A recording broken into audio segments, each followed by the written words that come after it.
MusclePharm slams home record quarterly profit as the sports nutrition brand finally starts to see some fruits of its labor stemming from the multi-year extensive turnaround plans.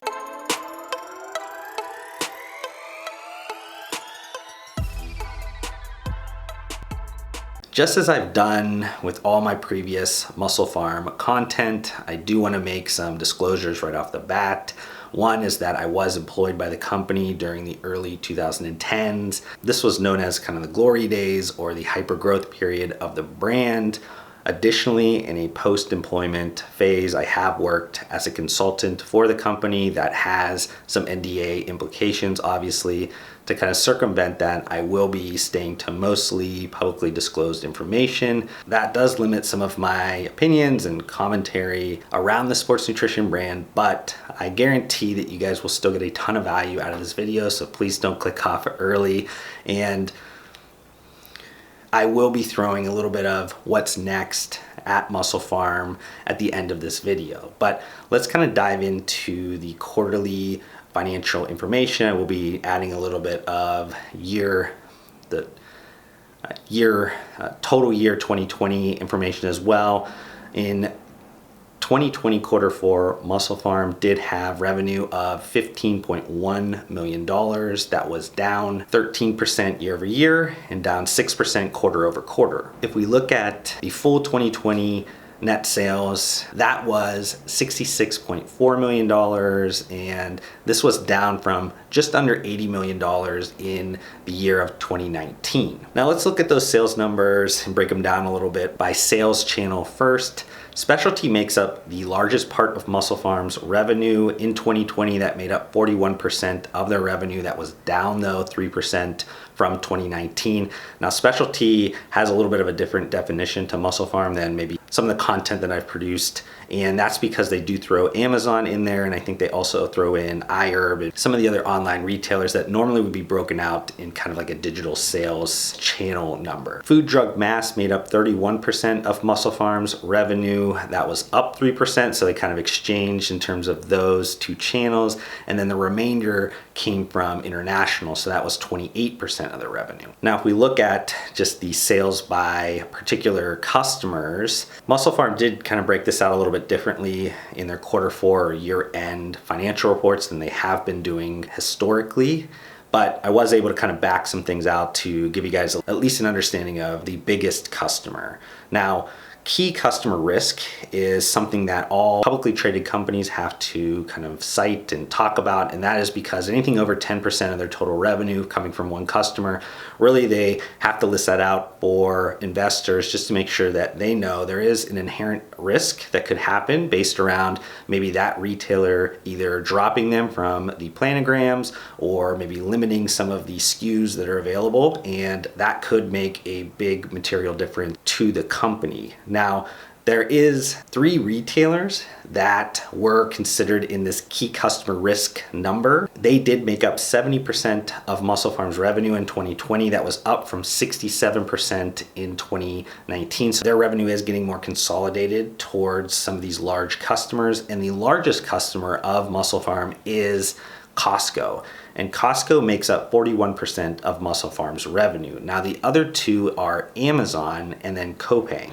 Now you guys might have heard of Coupang because they just IPO'd recently. This is South Korea's kind of version of Amazon, and MusclePharm does extremely well through that foreign internet marketplace. Similar to like key customer risk, they also have to kind of limit if they have a dependence on contract manufacturers, so there's some inherent risk there. Obviously, if something happens with those contract manufacturers from a relationship perspective, if one doesn't maybe want to work with the other one, or something that could happen around natural disasters, maybe there's a storm or tornado or hurricane, depending on where these are located, there could be, earthquakes or anything else that could happen, and a lot of product could be damaged. And if that is a big portion of the manufacturing and all that could potentially be damaged, that has a huge material effect that could happen to a publicly traded company like MusclePharm. And again, MusclePharm has 3 that would be considered over 10% of their manufacturing usage. The biggest one is Millhaven Foods. They do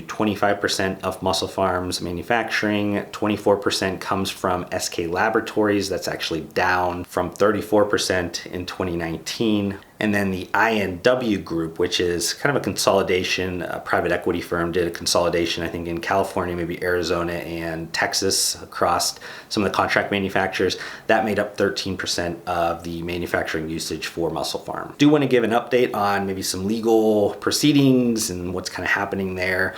If you remember from some of the previous MusclePharm videos, there were a few of them, but right now there's really only one left, and that is with Thermalife. That is a case that's surrounding the usage of nitrates and I think some unpaid invoices. Thermalife had won the first lawsuit, but MusclePharm is still noting that they are going through the appeals process. Now, the other two that were around like contract manufacturing with For Excelsior and NutriBlend, I think those were around unpaid invoices as well. Both of those have been settled and payments have started to flow to those contract manufacturers that they had used in the past or could be currently using right now. Part of kind of the cost savings plan that I'll go into a little bit later in the video, MusclePharm did close kind of all of its physical locations. Their Tennessee office space and fulfillment center had been leased. That lease has expired and vacated that space. Also, the Burbank headquarters office is now being subleased by another tenant. That's going to be covered, I think, to the end of the lease term. So they will no longer have at least a headquarters that they had currently been using. Also, the gym that's attached to that. I did want to mention that I've long held, and I think I've mentioned this in a vlog when I was at MusclePharm, that the Sports Science Center, the kind of the gym of MusclePharm, I believe is really the heartbeat of the brand. Now, it's never really been kind of leveraged through content creation or some monetization lever that's been pulled correctly on that. So it really was kind of underutilized, but it was still something that really made the brand different and unique. And being that they consider themselves the athletes company, it was kind of that perfect training center to provide some authenticity to the brand's messaging. I want to talk a little bit around the strengthening of the balance sheet of MusclePharm. Debt has stayed relatively neutral over a year-over-year perspective across 2020. That's mostly because Ryan Drexler, the CEO, the chairman, and the largest shareholder, has done some different things to help kind of offload some of that debt. He's converted some of that over to equity and stock. He's also added some different lines of credit that have helped the company become better capitalized incrementally. It's still not perfect. It's never been something that has really been a strength for MusclePharm, is really around the capitalization strategy. But incrementally, year over year over the last decade, it has gotten a little bit better. Now, they're still a long way away from where they would like to be and where they could consider that a strength, where they have the ability to maybe make some movements in the market. But regardless, it has gotten better. Now, there still is a going concern risk with MusclePharm because of accumulated deficits and losses that has happened with the company. There's also some risk footnotes and things mentioning around possibly needing to raise more capital based around the needs of the business, but continues to be a work in process in that area. Now, what will help that is if they can continue to kind of spin off cash and create profits in their business. So mentioning around like the profitability plan that's been in action, gross profits has been something, arguably the biggest area that they've been able to really improve. It's improved 1,950 basis points. So it's added 19.5 percentage points to their gross margins, and it's now up to 30.4%. They've done a lot of great things around savings initiatives around input costs, controlling their distribution, so some of the pricing has gotten better, and SKU rationalization, so cutting out a lot of those products that maybe are lower margin or just not selling and causing pressure on the overall profitability of the business. So some of the major operating expenses that they've been able to cut, advertising and promotion has went down 80% year over year. Some of that has to do with the environment because they aren't able to do some sampling or trade shows or anything like that, but a lot of that had been stripped away regardless of what 2020 was going to bring. Salaries and benefits are down 19% from having a reduction in headcount in the business. Selling, general, and administrative costs are down 27% year over year. That has to do with just lower freight expenses, travel expenses, research and development costs, and previously mentioned office expenses that they cut. So what does this all kind of roll up to? MusclePharm actually achieved its first yearly net profit in the company's history. The company actually had a net income of $3.2 million in all of 2020, which is a huge contrast from the $18.9 million loss that they had in 2019. So where does MusclePharm go from here? MusclePharm is obviously far from rewriting its history of accumulated losses, but these results are baby steps in the right direction that they can build off of. The first thing is obviously to stabilize their falling net sales, and I think MusclePharm is really going to attack this through entering new product categories, and I'd expect those product categories to have large